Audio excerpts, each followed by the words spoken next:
नमस्कार दोस्तों, आपके अपने चैनल वनडे एग्ज़ाम प्रिपरेशन में आप सभी का स्वागत है। आज हम आपके लिए वर्णमाला पार्ट 2 लेकर आए हैं, जिसमें संपूर्ण वर्णमाला को कवर किया गया है, जिनमें से परीक्षा में प्रश्न पूछे जाने की संभावना सर्वाधिक रहती है। दोस्तों, कमेंट बॉक्स में कमेंट करके बताएं कि आपको हमारी वीडियो कैसी लगती हैं, जिससे हम और भी अच्छी वीडियो आपके लिए लेकर आ सकें। चलिए पढ़ते हैं। भाषा क्या है? विचारों को पूर्णता तथा स्पष्टता से प्रकट करने का साधन है। भाषा शब्द की व्युत्पत्ति भाष धातु से हुई है, जिसका अर्थ है प्रकट करना। भाषा के दो रूप हैं, मौखिक या उच्चरित भाषा, दूसरा है लिखित भाषा। मौखिक भाषा की सूक्ष्मतम इकाई ध्वनि है, लिखित भाषा की सूक्ष्मतम इकाई वर्ण है। भाषा की छोटी से छोटी ध्वनि वर्ण है। वर्ण प्रत्येक भाषा की मूल ध्वनियों को लिखने के लिए ध्वनि चिन्ह निश्चित किए जाते हैं, जिन्हें लिपि चिन्ह या वर्ण कहते हैं। वर्णमाला किसे कहते हैं? वर्णमाला के व्यवस्थित समूह को वर्णमाला कहते हैं। वर्ण दो प्रकार के होते हैं, स्वर और व्यंजन। स्वरों के भेद। स्वरों की संख्या 11 होती है। स्वरों के भेद में नंबर 1 है प्रयत्न, जीव के प्रयोग के आधार पर। का अग्रस्वर, ह्रस्व ई, दीर्घ ई, ह्रस्व ए, दीर्घ ए अग्रस्वर के अंतर्गत आते हैं। ख मध्य स्वर के अंतर्गत ह्रस्व आ आता है। गा पश्च स्वर के अंतर्गत दीर्घा, ह्रस्व उ, दीर्घ उ, ह्रस्व ओ, दीर्घ ओ और आगत स्वर आता है। नंबर 2 मुखाकृति, जीव के उठने के आधार पर। का संवृत स्वर के अंतर्गत ह्रस्व ई, दीर्घ ई, ह्रस्व उ, दीर्घ उ ये सब आते हैं। खा अर्ध संवृत स्वर के अंतर्गत ह्रस्व ए, ह्रस्व ओ आते हैं। ग अर्धवृत विवृत स्वर के अंतर्गत ह्रस्व आ, दीर्घ ए, दीर्घ ओ और आगत स्वर आता है। विवृत स्वर के अंतर्गत दीर्घ आ आता है ओष्ठाकृति के आधार पर।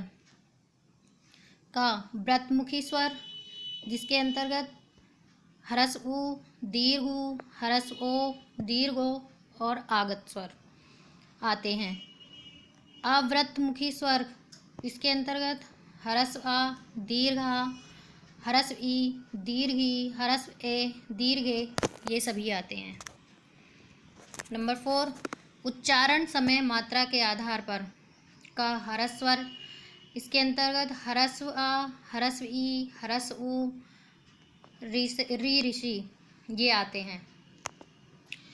दीर्घ स्वर, दीर्घ स्वर के अंतर्गत दीर्घ आ, दीर्घ ई, दीर्घ उ, ह्रस्व ए, दीर्घ ए, ह्रस्व ओ, दीर्घ ओ और आगत स्वर आते हैं।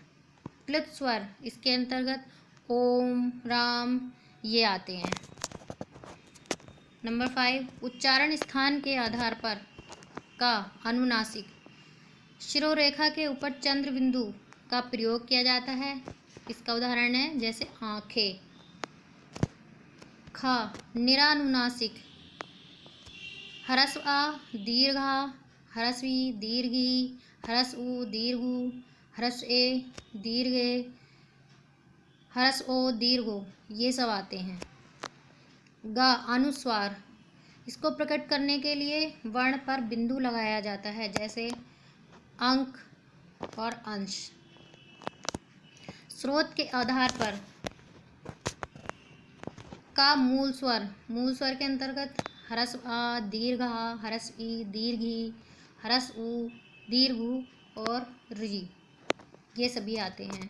खा संयुक्त स्वर, संयुक्त स्वर में ह्रस्व आ ये ह्रस्व आ और ह्रस्व ई से मिलकर बने होता है। दीर्घ ए, दीर्घ ए ह्रस्व आ और ह्रस्व आ और ह्रस्व ए से मिलकर बना होता है। ह्रस्व ओ ह्रस्व आ और ह्रस्व उ से मिलकर बना होता है। दीर्घ ओ ये ह्रस्व आ और हरस ओ से मिलकर बना होता है। इनको संयुक्त स्वर कहा जाता है। व्यंजनों का वर्गीकरण। मूल व्यंजनों की संख्या 33 है। इनका वर्गीकरण इस प्रकार है।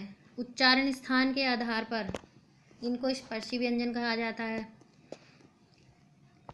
काकल्य, अलिजिह्वा या स्वरयंत्री, ये व्यंजन इसमें आता है हा। कंठ है जो गले से बोले जाते हैं। का, खा, गा, घा, ड़ा। तालव्य व्यंजन तालु से बोले जाते हैं।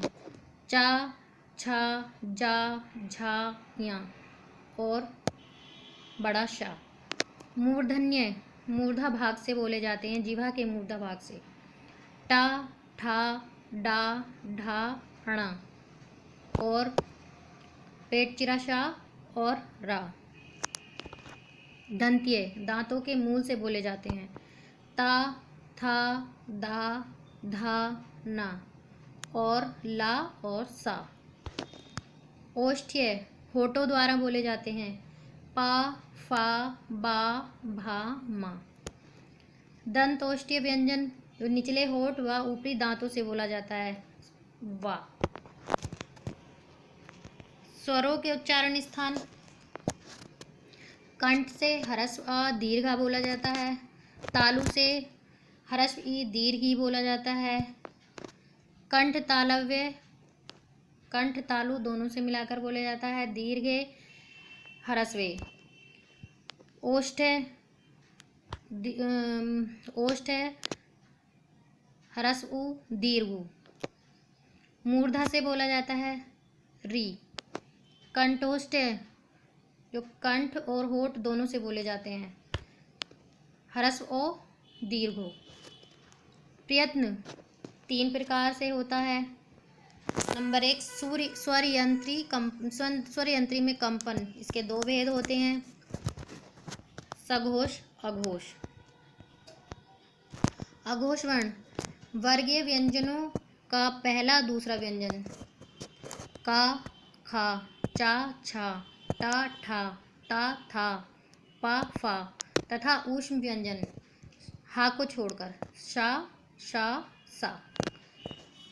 घोष सघोष वर्ण वर्गीय व्यंजनों का तीसरा, चौथा और पांचवा।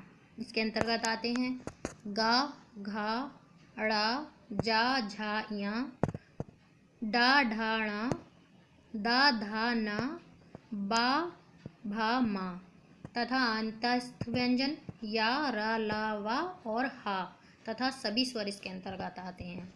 श्वास वायु की मात्रा के इसके 2 भेद होते हैं, अल्प प्राण, महाप्राण।